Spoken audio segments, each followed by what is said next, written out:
You want me to put that on my todger? This one's wife. You've estranged them. Hello, I'm H.G. Tudor. Dorothy Reddin, per GB News, leads with the title, "What do they want an apology for? Harry and this one's wife blasted for separating estranged Lilibet and Archie from family." Yesterday it was Thanksgiving in the United States, a family occasion where families come together.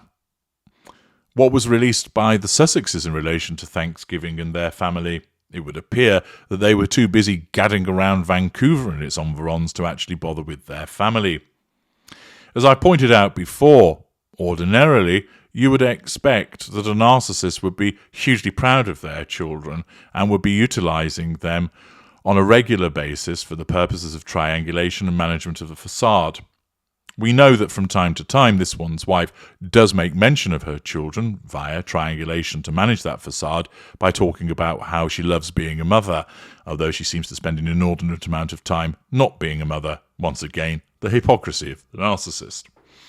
Nevertheless, many narcissists would treat you to repeated pictures of the child, splashing them all over social media, having no due regard for what the child wants because the narcissist lacks boundary recognition. The fact that this one's wife doesn't do that isn't because she's got emotional empathy, and it isn't because she recognises boundaries. Remember, she's a narcissist. Those two things are not applicable to her. Instead, it is, as I've explained elsewhere, that there are other reasons that govern why she hides the children, and I'd recommend that you watch my video about that. To some extent, this supports those that believe that there are no children. In other instances, it suggests that she's not as pleased with them as you might expect, and that she's keeping the children hidden for a variety of other reasons linked to dissatisfaction with appearance and behaviour, or simply waiting for the right moment so that the highest bidder comes along, although they haven't done so far, so that she can merchandise the children in some way. As part of her control of the children, of course, she's estranged them from family. They don't get to see their grandfather in the United Kingdom or step-grandmother. They don't get to see auntie and uncle or their cousins. They don't get to see grandfather in the United States. Don't get to see the uncle and auntie in the United States. This one's wife, as part of her necessity of control, has meant that her two children, on the assumption that they do exist, have nothing to do, or very little to do, with their extended family on both sides. This of itself is demonstrative of the absence of emotional empathy on the part of this one's wife, in that she deems it appropriate to keep them away from people who would have a meaningful input into their lives. Many of you may well have grown up with your cousins being close playmates. You saw plenty of your grandparents, the uncles and aunties. It may be less as you've got older, but you may well have fond childhood memories of parties and events where the whole family gathered together. This is being denied to this one's wife. Children. She does it because she needs to control them. She does it because she doesn't actually care about them. She does it because she would much rather spite her father, Charles, William and Kate, than actually allow her children to have interaction with them. That shows the level of nastiness that exists in this woman by reason of the absence of her emotional empathy. And Dorothy Reddin picks up on this by explaining Prince Harry and this one's wife have been blasted for separating estranged Princess Lilibet and Prince Archie from the royal family. Since moving to the United States in 2020, Prince Archie, 4, and Princess Lilibet, 2, have only made one trip to the United Kingdom, which was for Queen Elizabeth II's Platinum Jubilee in June 2022. King Charles is understood to have had minimal contact with his younger son and 2 grandchildren, despite reports of a phone call which occurred on his 75th birthday, which, on the analysis of the evidence, suggests that it didn't actually take place and this was more propaganda behaviour from this one's wife. Sarah Vine, a columnist who occasionally comments on the royal family, opened up about the Duke of Sussex wanting an apology from his family. She said, "I still don't understand what they want the apology for." Well, I'll help you, Sarah Vine. This one's wife wants an apology because she believes that she's the victim. The distortion field that is her narcissism causes her to believe that she is the one that's been hard done to, that she is the one that other people have been cruel and unkind to.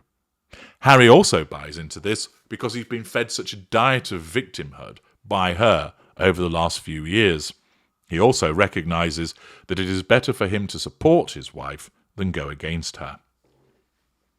Accordingly, her narcissism tells her, these people have been brutally unkind to you, and therefore you are entitled to an apology.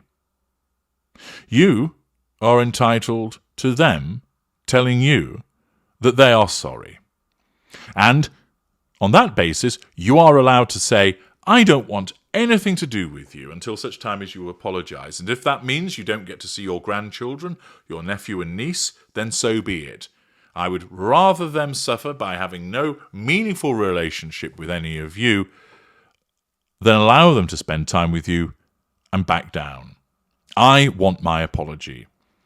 Now, of course, there's nothing to apologise for, because what she believes that she should be apologised to for is a fabrication created by her narcissism, the belief that she has been hard done to. But her narcissism, every time the royal family pops up on the radar, tells her, they were awful to you, they should apologise. And therefore, she utilises that as the reason for not having anything to do with them, and that causes her to assert control by staying in a position of withdrawal. Sarah Vine commented, apologies are, what would it change? Materially, would it make their lives any better? Well, it would give this one's wife the control that she craves, you see. In relation to Harry, she said, I think he's just being petulant, as ever. Speaking to Palace Confidential, she added, it's all about the Sussexes. They don't think about anybody else. Harry doesn't think about what this has done to his father, what this has done to his brother, what this is doing to his two children who will grow up completely estranged from their British family, which maybe that's the right thing, I don't know. But they might like to have some connection. I think anybody would suggest that the starting point is that you have involvement with your family until such time as evidence points to it not being in their favour, i.e. it becomes problematic and harmful. The default position is you should be involved with your family, and here there isn't any evidence to suggest that they ought not to be. Imagine if you get to the age of 12 and then you suddenly realise you're the grandson of the King of England and you've never been allowed to meet him because your father's had some absurd persecution complex for most of your life and recording strange birthday videos.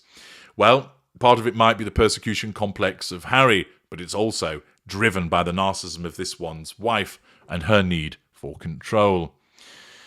Thus, another criticism about why the children are estranged. And, of course, it all links back to the narcissism of this one's wife and a desire to use children as pawns to control other people. Typical behaviour of a narcissist. I'm H.G. Tudor. Thank you for listening.